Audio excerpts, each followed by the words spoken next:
ஓம் நமோ நாராயணாய நமக. விஷ்ணு என்று மருந்து எடுக்கும் பொழுதும், ஜனார்த்தனா என்று உணவு அருந்தும் பொழுதும், பத்மநாபா என்று நாம் படுக்கும் பொழுதும், பிரஜாபதி என்று திருமண நேரங்களிலும், சக்கரதாரா என்று போர்களில் ஈடுபடும் பொழுதும், திரிவிக்ரமா என்று பயணங்களில் ஈடுபடும் பொழுதும், நாராயணா என்று கடைசி மூச்சின் பொழுதும், ஸ்ரீதரா என்று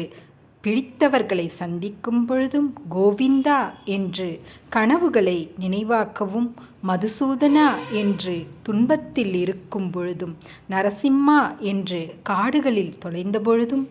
ஜலசயனா என்று தீயால் பிரச்சனை வரும்பொழுதும், வராகா என்று நீரு அருள் பொழுதும், ரகுநந்தனா என்று மலைகளை தரிசிக்கும் பொழுதும், வாமனா என்று ஒவ்வொரு அடிக்கும்,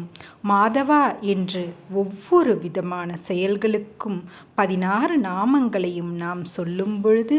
இகபர சுகங்கள் அனைத்தையும் அனுபவித்து கடைசியில் வைகுண்ட பிராப்தியையும் அவனருளாலே அவன் அருள்வான் என்பது திண்ணம். மாதவா, கேசவா, மதுசூதனா, விஷ்ணு, ஸ்ரீதரா, பிரபோகரா, பத்மநாபா, தாமோதரா, சங்கர்ஷனா, வாசுதேவா, நமோ நமக.